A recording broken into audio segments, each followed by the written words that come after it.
Ջրի արտահոսքի հետքերով մասնավոր տունը ունենք այս խոնավացած հատվածներ, արդեն ստուգած է, եզրակացությանը սեկած է, ուղղակի ուզում եմ կիսվեմ։ Տունը բավականին մեծ է, այսինքն այսպեսի մեծ համակարգ է, ուսավ դեռ միայն առաջի հարկն է, կասկածներ ունենք, այսինքն այնտեղ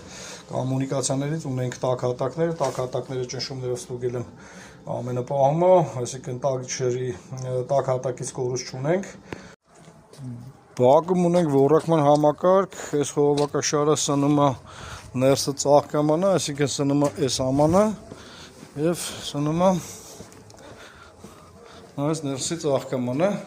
խողովակաշարը նույնպես հերմետիկ էր, այսինքն այս ծաղկամանը սնող։ Փորձարկած են նաև բոլոր չորանոցները, քանի որ չորանոցները գալիս են, այսինքն չորանոցների սնող համակարգը գալիս է այս անկյունով։ Ուսումնասիրությունների արդյունքում եզրահանգել եմ հետևյալը, այսինքն խոնավաչափով ամբողջովին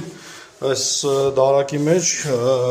պատի տակ ամբողջովին խոնավ է, փայտեր են սրանք բոլորը խոնավ են, այսինքն խոնավությունը այս զոնան է, այս զոնան է, մինչև այս հատվածը, այստեղից հետո խոնավությունը արդեն դադարում է, եզրահանգումը հետևյալն է, ծաղկամանի անհերմետիկություն, ծաղկամանը ավտոմատ կերպով է ոռոգվում, ըստ երևույթին անհերմետիկ է ուղղակի, կաթիլային է ոռոգումը, այսինքն ցնցուղով չի, որ ջուրը դուրս գա,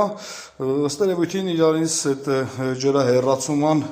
մեկ էլ այդ հիդրոիզոլացիայի հանգույցն է, լուծումը միայն պետք է ծաղկամանը դատարկեն, հիդրոիզոլացիայի վրա կրկին աշխատեն։ Այսինքն այս խոնավության պատճառը պետք է լինի ծաղկամանից արտահոսումը, ուրիշ ոչինչ չեմ կարծել հայտնաբերեմ, կոմունիկացիաները հերմետիկ են։